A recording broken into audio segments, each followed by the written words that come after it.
My girlfriend said, "You're too available. It's boring." So when I showed up with lunch unannounced, I caught her with her unavailable ex. I didn't make a scene. I just smiled, left, and let her discover what unavailable really means. All right, Reddit. This one's fresh. Like, happened 2 months ago, fresh. I'm finally ready to share because honestly, the aftermath has been better than anything I could have scripted. My ex-girlfriend told me I was too available and that it made me unattractive. Turns out she preferred someone unavailable, specifically her ex-boyfriend, who was too busy cheating on her to give her attention. When I caught them together, I didn't yell or make a scene. I just smiled, walked away, and showed her what real unavailability looks like. I, 28 male, and my life is pretty structured. Gym at 5 a.m., work by 7, home by 6, weekends for hobbies and friends. I'm not exciting, but I'm reliable. Thought that was a good thing. Spoiler alert, apparently not. The condo I own is a 2-bedroom in the Pearl District. Bought it 3 years ago when the market dipped slightly. Nothing crazy, about 1,100 square feet, but it's mine. Paid my own down payment, handle my own mortgage, even did some of the renovation work myself. Replaced the kitchen counters, repainted every room, installed new fixtures in both bathrooms. My dad taught me basic carpentry and plumbing growing up, and those skills saved me thousands. My now ex-girlfriend Brittany, 26 female, worked in graphic design at a marketing agency downtown. We met through mutual friends at a barbecue about 18 months ago. She was cute, had this bubbly personality, always posting aesthetic photos on Instagram, the kind of girl who could make a random coffee shop look like a magazine spread. She had about 3,000 followers and took her content creation seriously, always angling for the perfect shot, using those preset filters that made everything look vintage. We hit it off immediately. She thought it was so mature that I had my life together, owned property, had a retirement account at 28. Looking back, that should have been my first red flag. She was attracted to stability, not to me. She liked the idea of dating an engineer with a condo and a 401k. The actual person inside that package? That became irrelevant pretty quick. The first year was solid, though. We'd do normal couple stuff, brunches at this place on 23rd that made ridiculous pancakes, hikes in Forest Park, Netflix binges while eating takeout Thai food, meeting each other's friends. She'd sleep over at my place most weekends since her apartment was smaller and had a roommate who apparently never cleaned and played loud music at weird hours. I'd help her with rent sometimes when design work was slow. Graphic designers at smaller agencies don't make bank, and her freelance gigs were inconsistent. Paid for most of our dates because I made more. Standard relationship dynamics. I never tracked the money or kept score because I figured we were building something together. Her apartment was in Southeast Portland, this older building with thin walls and sketchy parking. She shared a 2-bedroom with a girl named Jess, who worked at a coffee roastery and had a rotating cast of boyfriends. Brittany complained about it constantly.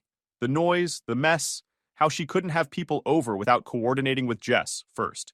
My place became the default hangout spot pretty quickly. Around the 1-year mark, things started shifting.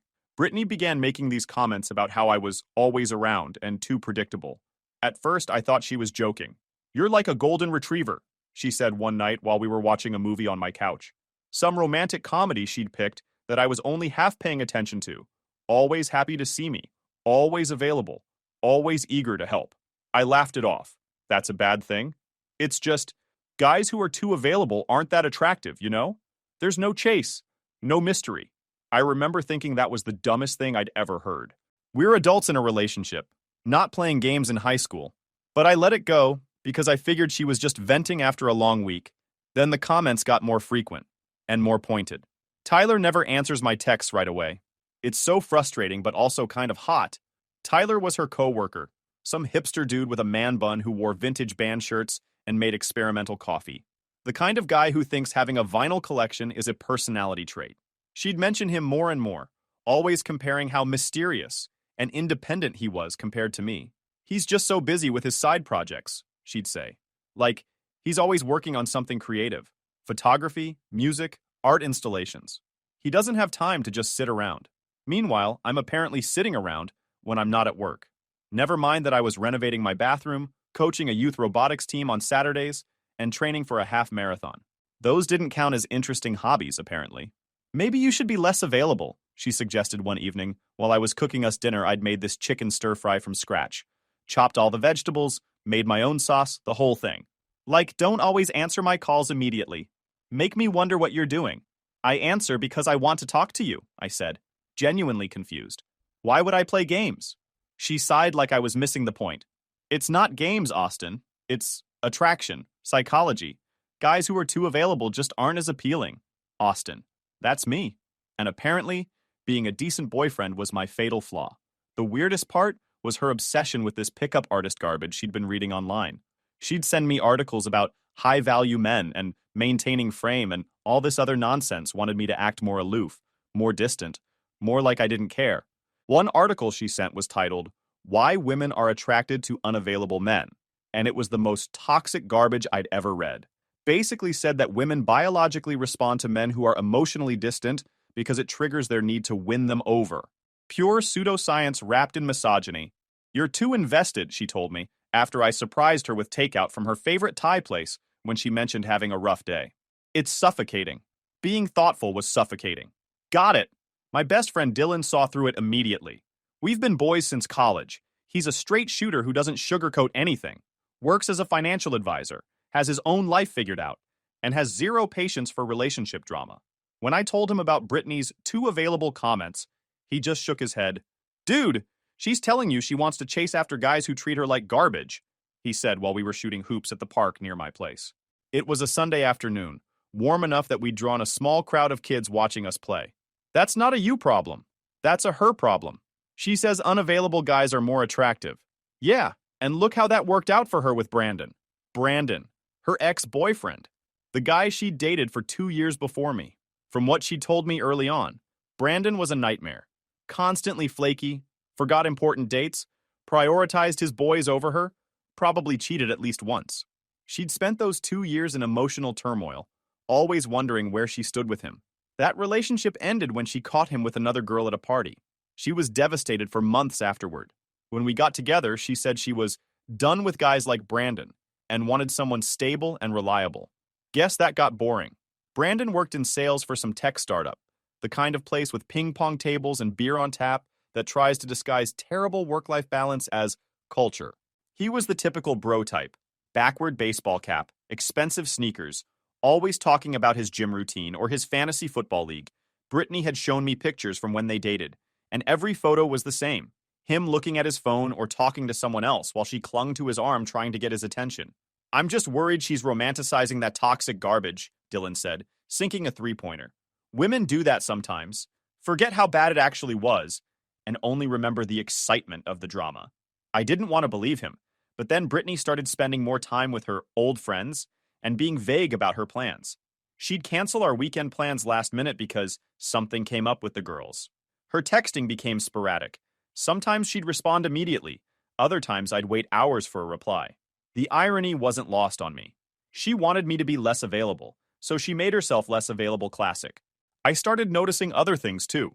She'd check her phone constantly when we were together, angling it away so I couldn't see the screen. She'd smile at texts and then quickly lock her phone when I glanced over.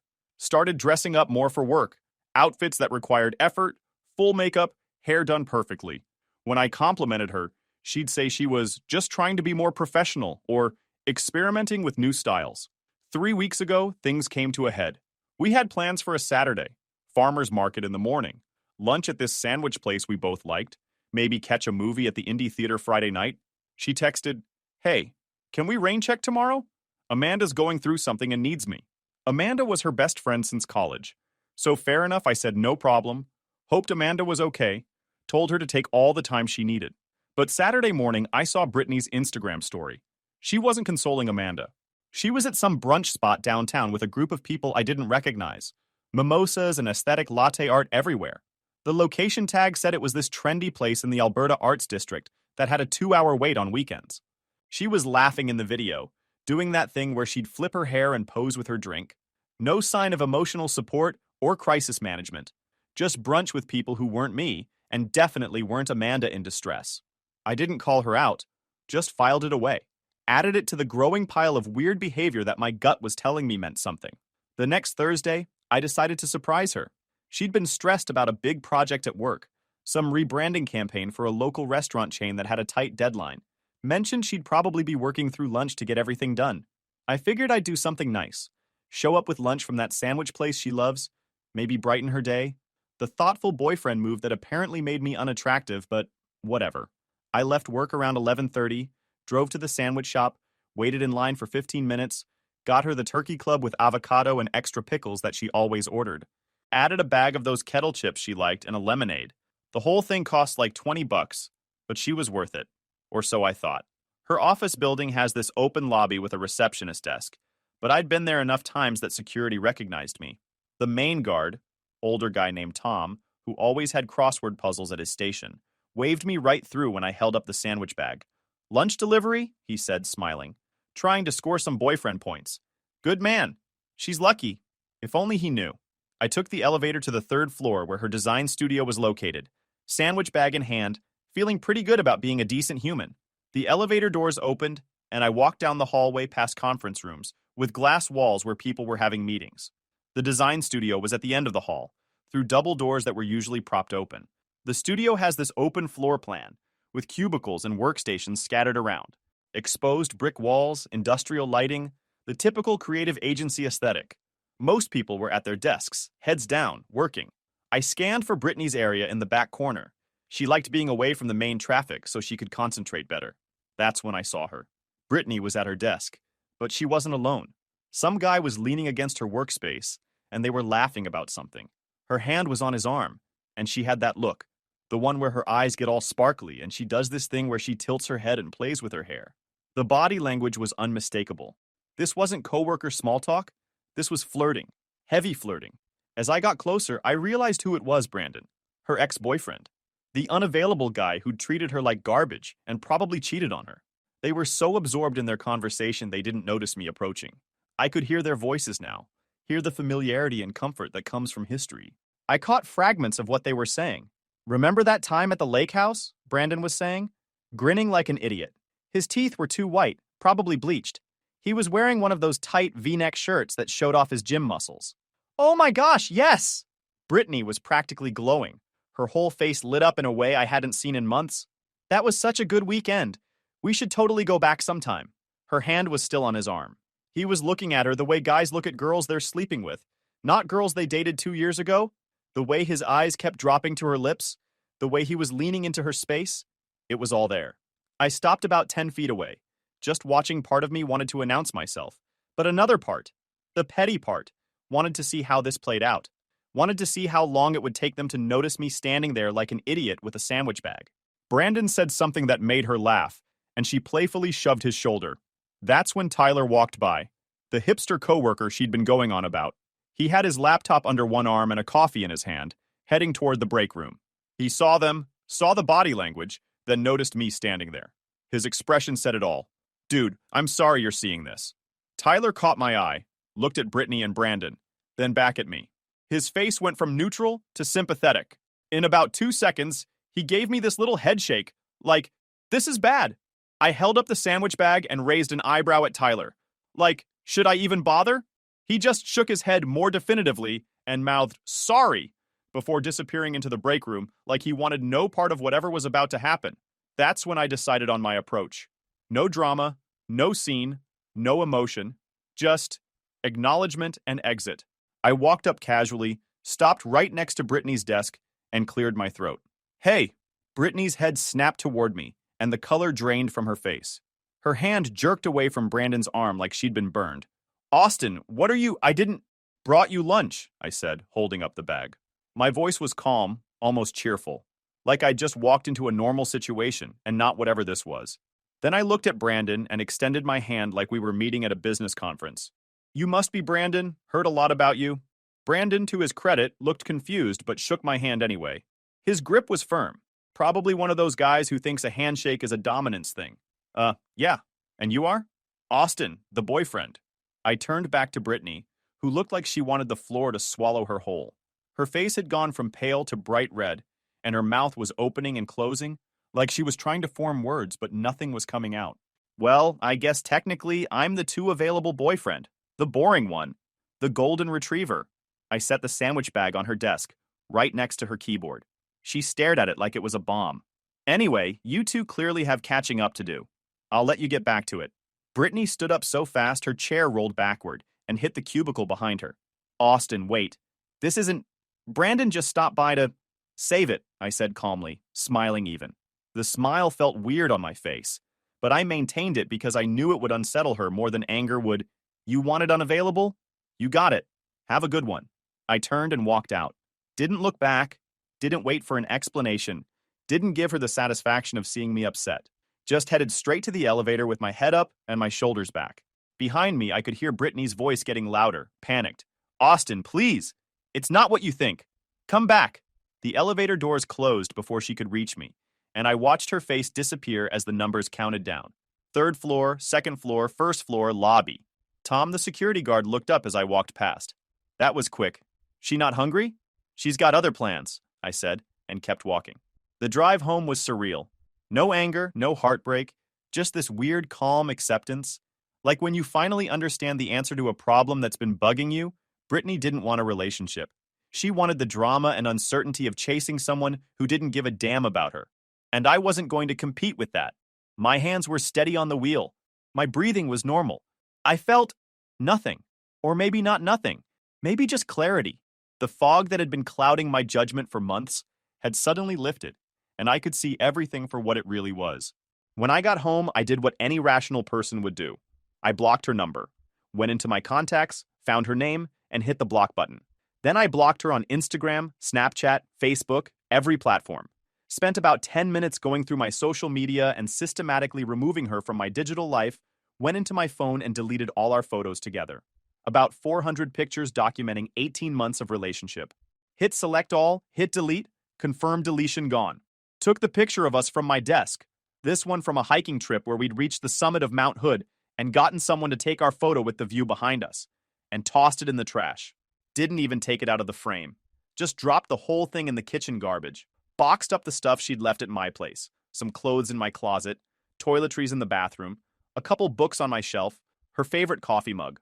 Found a cardboard box in my storage closet and methodically packed everything.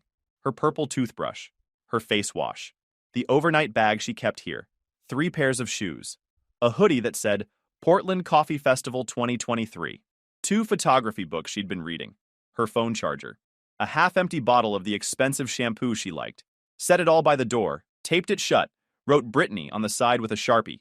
Then I texted Dylan. You were right, it's over. He called immediately. What happened? I explained the whole thing. The surprise lunch, catching her with Brandon, the hand on his arm, the body language, the calm exit. Dude, that's ice cold. I'm proud of you. Thanks. I feel fine, actually. Weirdly fine. That's because you saw it coming. Your gut knew something was off. He was right. Some part of me had known for weeks that Brittany was checking out of the relationship. The Brandon thing just confirmed it. My subconscious had been picking up signals that my conscious mind didn't want to acknowledge. She's going to blow up your phone, Dylan predicted. When the shock wears off and she realizes you're actually done, she's going to panic. Already blocked her. Smart. Stick to it. No matter what, I've seen guys cave after the crying starts. Don't be that guy. I won't. Good. Want me to come over? We can order pizza, play some games, pretend women don't exist for a few hours. Nah, I'm good. Just gonna decompress. That night, I ordered pizza, played video games, and went to bed at a reasonable hour. Slept like a baby. No tossing and turning. No obsessing over what I'd seen. No wondering if I'd overreacted. Just solid, dreamless sleep. The next morning, I woke up to chaos. See, I'd blocked Brittany, but I hadn't blocked her friends. And apparently, she'd spent all evening trying to reach me, freaking out when she couldn't, then enlisted her entire social circle to do the same. My phone had 17 missed calls and about 30 texts from various people. From Amanda. Austin, Brittany is freaking out. Please call her, she's sorry. She swears nothing happened. She's been crying all night. From her roommate Jess. She made a mistake, but she loves you. Please give her a chance to explain she's a mess right now. From Tyler, the hipster coworker. Dude, she's been crying at work all morning. Maybe hear her out? She says it's all a misunderstanding. I'm from numbers I didn't recognize. This is Brittany's cousin, sister, friend, coworker. She needs to talk to you. She's really sorry. Please call her. I ignored all of it. Went to the gym, went to work, lived my life. Put my phone on Do Not Disturb, and focused on what I could control. At the gym, I ran 5 miles on the treadmill, faster than usual, pushing myself until my lungs burned and my legs ached. Physical exertion felt good, felt real, felt like something I could quantify and measure and improve. At work, I threw myself into a project redesigning a conveyor system that had been giving us problems, lost myself in CAD drawings and stress calculations and material specifications. My team noticed I was quieter than usual, but nobody asked questions. They probably figured I was just in the zone. Then the emails started. Brittany's personal email, her work email, even a message through LinkedIn. Austin, please. I need to explain. Brandon just showed up unannounced. We were just talking. Nothing happened. You're overreacting. Please call me. We can work this out. I miss you. Overreacting. That word did make me laugh. I'd caught her being emotionally intimate with her ex, the guy she'd supposedly moved on from, after weeks of her telling me I was too available and boring, and I was overreacting by walking away calmly. The LinkedIn message was particularly ridiculous. Her opening line was, I hope you're doing well professionally. Like we were networking contacts, not two people who'd been in a relationship for 18 months. I didn't respond to any of it. Just archived the emails, marked them as read, and moved on with my day. Dylan came over that weekend with pizza and a 6-pack of craft sodas from this place. He knew, give me the update. How's the fallout? She's been trying to contact me through everyone we know. I'm ignoring all of it. Good. Let her sit with it. He opened a pizza box. Half pepperoni, half veggie. What's the flying monkey situation looking like? Her friends keep saying I'm overreacting, that I should at least hear her out. Of course they are. They want the drama to resolve so they can stop being in the middle of it. Don't give in. That's when he told me something interesting. Also, I heard through Jake that Brandon's been telling people he and Brittany are getting back together. Jake was another mutual friend who knew Brandon from college. They'd been in the same house. Apparently, Brandon had been bragging at a party last weekend that he still had it with his ex, talking about how Brittany had finally realized what she was missing. She's probably going to run back to him, Dylan said, taking a bite of pizza. He'll treat her like garbage again. She'll realize what she had with you, and then she'll come crawling back. And I'll still say no. Exactly. You're not a backup plan. You're not a safe option she gets to return to when the exciting option doesn't work out. We spent the rest of the evening playing video games and talking about anything except Brittany. Dylan filled me in on his work drama. Some client who kept changing their mind about retirement accounts. I told him about the conveyor project and the youth robotics team I coached, normal life stuff. It felt good. Monday morning brought the real entertainment. I was at my desk at work when I got an email from an address I didn't recognize, subject line.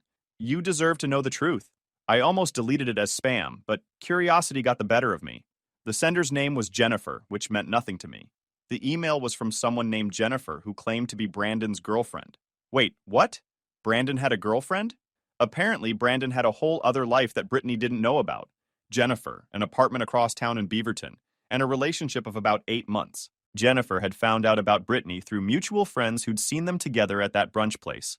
Someone had tagged Brandon in a photo, and Jennifer had recognized him. She'd done some digging, put the pieces together, and was understandably upset.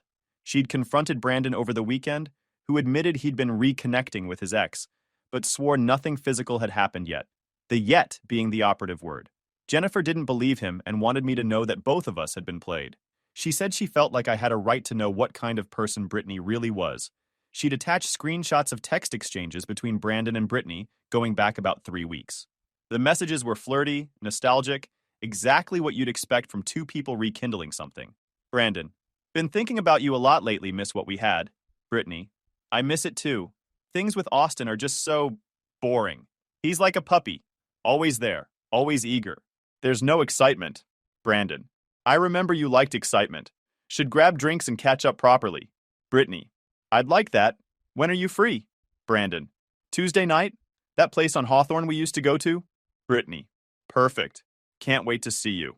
The timeline made sense. The rain check Saturday when she'd claimed Amanda needed her?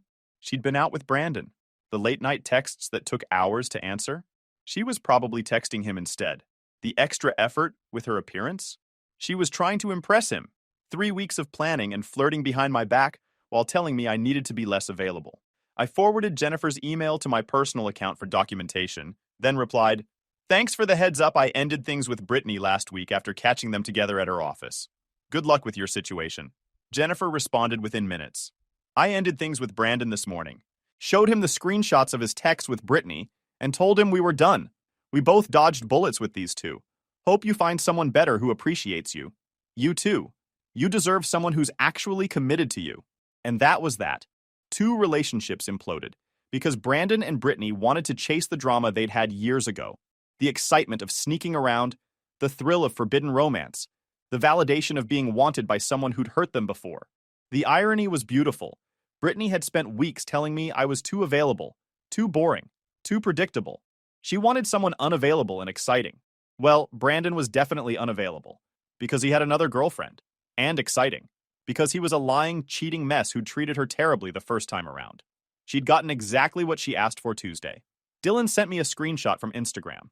Brittany had posted a story, some quote about people not appreciating what they have until it's gone, with a black and white aesthetic photo of a rainy window classic sad girl posting. The kind of thing that gets sympathy comments from people who don't know the full story. She's trying to get your attention, Dylan said when I called him during lunch. Don't take the bait. I'm not. It's just funny watching this from the outside. She's going to show up at your place eventually. You know that, right? When the texts and calls don't work, she'll try the in-person approach. I'll deal with it if it happens. It happened Thursday night. I was home, making dinner, just some chicken and rice, nothing fancy, when someone knocked on my door. I checked the peephole first, a habit I'd developed after too many years of living alone. Brittany, looking rough, hair in a messy bun, eyes red and puffy, wearing sweatpants and an oversized hoodie. The exact opposite of her usual put-together aesthetic. No makeup, no carefully curated outfit, just raw desperation. I considered not answering, but I also wanted this over with, wanted the closure of one final conversation, so she'd understand there was no coming back from this. I opened the door, but didn't step aside to let her in. Stood in the doorway blocking the entrance. Austin, thank God. I've been trying to reach you for days. I know. I blocked you. Her face crumpled, tears already forming in her eyes. Can we please talk? Just 5 minutes? That's all I'm asking. There's nothing to talk about. Yes, there is. You completely misunderstood what you saw. Brandon and I are just friends. He stopped by to say hi. That's it. Nothing more. I pulled out my phone, opened the screenshots Jennifer had sent me, and held it up so she could see. Watched her eyes widen as she recognized her own text messages. The ones where she called me boring and a puppy. The ones where she made plans to meet her ex for drinks. All of it right there in black and white. How did you? Brandon's girlfriend sent them to me. Well, ex-girlfriend now. Turns out he was playing both of you. Brittany's face went through several expressions. Shock, embarrassment, anger, calculation, before settling on desperate. Okay, fine. I was talking to Brandon, but nothing happened. We didn't do anything physical. It was just texting, just catching up. Emotional cheating is still cheating. I wasn't cheating. I was just confused. You're so perfect on paper, Austin, but there's no spark, no passion. With Brandon, there was always this intensity, this excitement. Yeah, because he treated you like garbage, and you were constantly anxious about where you stood with him. That's not passion. That's dysfunction. That's anxiety and insecurity masquerading as chemistry. She flinched like I'd slapped her. That's not fair. You don't understand what it was like. You know what's not fair? Spending weeks telling me I'm too boring and too available while secretly reconnecting with your ex. You wanted me to chase you, to be more mysterious, to play games. I'm not doing that. I'm not changing who I am to compete with some romanticized memory of a toxic relationship. So that's it? You're just giving up on us? Just like that? Her voice was rising now, getting shrill. After everything we've been through? I'm not giving up. I'm choosing not to participate in whatever drama you're trying to create. You wanted unavailable? Congratulations. I'm now completely unavailable to you. Permanently. Austin, please. She reached out to grab my arm, but I stepped back. Your stuff is in that box by the door. Take it and go. She looked at the box like she'd just noticed it, then back at me.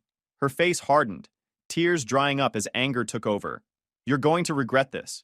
When you're alone and miserable, you'll realize what you gave up. I don't think so, but good luck with Brandon. I'm sure the third time will be the charm. He's not. We're not. Doesn't matter. Not my problem anymore. I closed the door and locked it.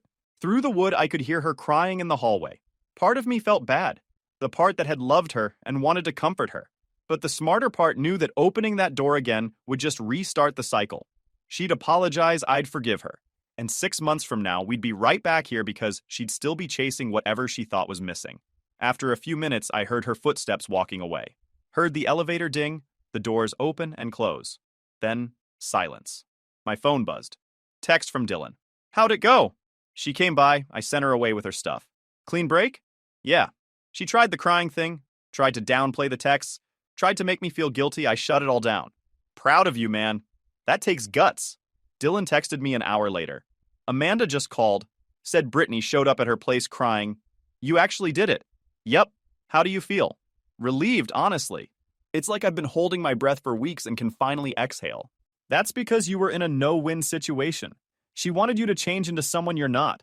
Better to walk away than spend years trying to be someone else. He was right. The relationship was doomed the moment Brittany decided being a decent partner was a flaw instead of a feature. No amount of me changing or playing games would have fixed that fundamental incompatibility. She wanted chaos, I wanted stability. Those two things don't mix. The next few weeks were surprisingly peaceful. I unfollowed all our mutual friends on social media to avoid any drama bleeding into my feed. Focused on work, hit the gym harder, picked up some hobbies I'd been neglecting, bought a mountain bike, and started exploring trails around Portland, Forest Park, Powell Butte, the Springwater Corridor. Reconnected with college friends I'd lost touch with while I was in a relationship. My life got better, quieter, but better. I had more time for myself, more energy for my own interests.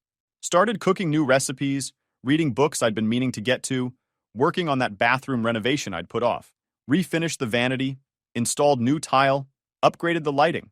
The work was therapeutic, taking something old and worn and making it better through effort and skill. Through the grapevine, I heard about Brittany and Brandon's situation. Apparently, after Jennifer dumped him, Brandon did try to officially get back with Brittany. They lasted about 3 weeks before imploding spectacularly. According to Amanda, who told Dylan, who told me, Brandon returned to his old patterns immediately, flaking on plans, being vague about his whereabouts, prioritizing his friends over her. He'd agree to meet her for dinner and show up an hour late with no apology. He'd ignore her texts for days and then pop up with some excuse about being busy. He'd make plans with her for the weekend and then cancel last minute because the boys wanted to go golfing or watch the game. Brittany, who'd romanticized their intense connection, quickly remembered why they'd broken up in the first place. The excitement she'd missed? It was just anxiety? The passion? It was just her constantly trying to get his attention and him withholding it. The final straw came when Brittany saw Brandon's ex before her, some girl named Michelle, commenting on all his Instagram posts. Flirty comments, inside jokes, the kind of thing that makes it obvious there's more going on. When Brittany confronted him, he said they were just friends, and she was being too clingy and insecure. The exact same treatment Brittany had put me through, but from the other side. She'd wanted someone unavailable, and she got it. She'd wanted someone who didn't prioritize her, and she got it. She'd wanted excitement over stability, and she found out that excitement is just code for emotional instability. She ended things after a massive fight where he told her she was too available and too needy. According to Amanda, Brittany had told him she loved him and wanted to be official, and Brandon had laughed and said he wasn't ready for anything serious. Said she was being dramatic and maybe she should work on herself before trying to lock someone down. The irony was so thick you could cut it with a knife. She'd left a relationship where she was valued for one where she was disposable, and now she was experiencing exactly what she'd made me feel. Inadequate, boring, too much of a good thing. 2 months later, I was at a coffee shop near my place, reading on a Saturday morning, when someone sat down across from me. Brittany. She looked different, less polished, more tired. The kind of tired that comes from emotional exhaustion rather than physical. Her hair was pulled back in a simple ponytail, no makeup, wearing jeans and a plain sweater. Nothing aesthetic about it. Just a person who'd stopped caring about appearances. Please don't leave, she said, before I could stand up. Her voice was quiet, almost timid. I just want to say something, and then I'll go. I promise. I closed my book but didn't say anything, just looked at her and waited. You were right, she continued. Her hands were wrapped around a coffee cup, like she needed something to hold on to. About everything. Brandon was exactly as terrible as he was before. Worse, maybe, because I walked into it with open eyes this time. I knew what he was like, and I chose him anyway. Okay, I messed up, Austin. I had someone who actually cared about me, who was reliable and thoughtful and present, and I threw it away because I was chasing some stupid fantasy of excitement and drama, because I confused anxiety with attraction and dysfunction with passion. That's what happens when you romanticize toxic relationships. I know, and I'm sorry. I'm so sorry. I see it now. I see what I had and what I threw away, and I hate myself for it. I waited, But she didn't continue. Just sat there looking miserable, waiting for me to say something that would make this easier for her. I appreciate the apology, I said finally, but it doesn't change anything.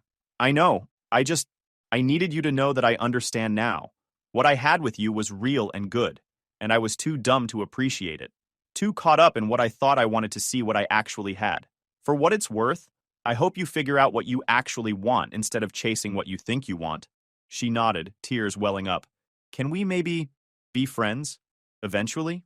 I know not now, but someday? I don't think so, but I wish you well. I hope you find whatever it is you're looking for. She stood up, wiping her eyes with the sleeve of her sweater. Thank you for hearing me out, and for being kind, even though I don't deserve it. After she left, I sat there for a while thinking about the whole situation. The relationship had been doomed from the moment Brittany decided that stability and reliability were boring instead of valuable. No amount of me changing or playing games would have fixed that fundamental incompatibility. Some people are addicted to chaos and drama. They confuse anxiety with excitement, dysfunction with passion. They can't appreciate a healthy relationship because it feels too calm, too predictable. They need the roller coaster of emotions, the constant uncertainty, the toxic push and pull. They need to feel like they're fighting for someone's attention, because that's the only kind of love they understand. Brittany was one of those people, and no matter how much she claimed to have learned her lesson, I'd bet money she'd end up in another similar situation within 6 months. She'd find another Brandon, another guy who made her feel inadequate and anxious, and she'd convince herself that was love. That wasn't my problem anymore. Guys, we are so close to hit 100,000 subscribers on this channel. If you are not subscribed to the channel, please consider subscribing. It really helps hit that 100,000 mark. Thanks for making this dream come true.